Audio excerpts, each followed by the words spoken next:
এই যুগে ছেলেরা নেট ছাড়া সত্যি খুবই অসহায়। আর এই অসহায় ছেলেদের হাসি খুশি রাখতে সবাই একসাথে হয়ে পেয়ারা ভর্তা বানিয়ে খাওয়ার প্ল্যান করলাম।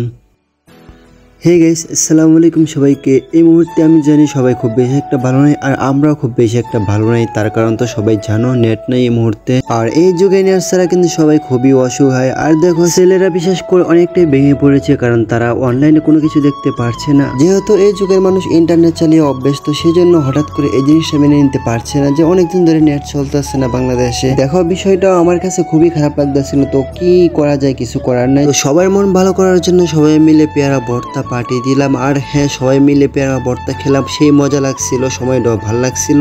দেখো, বর্তমানে এভাবে সময় পাস করা ছাড়া আর কোনো উপায় নাই। তো ওই দিক দিয়ে একটা দিন এভাবে কাটিয়ে দেই। তারপরের দিন চলে আসলাম ক্রিকেট খেলার জন্য বাচ্চাদের নিয়ে। তো কিছু করার নাই, সময়গুলো কিন্তু এভাবে কাটাতে হবে, যেহেতু অনলাইনে কোনো কিছু দেখা যাচ্ছে না এই মুহূর্তে, ফোন টিপা যাচ্ছে না। দেখো, এই মুহূর্তে যত সময় খেলাধুলা করি, যত সময় আনন্দ করি সবাই একসাথে হয়ে, তত সময় কিন্তু ভালো লাগে। একা হয়ে গেলে আবার মন খারাপ হয়ে যায়। দর্শক মন্ডলীরা, আপনারা দেখতে পাচ্ছেন যে হুসেন আউট করে একবারে পাগল হইয়া গেছে। তো পরের দিন খেলা শেষ করে দেখি এখনো নেট আসে নাই, তখন মাথাটা আরো গরম হয়ে যায় আমার।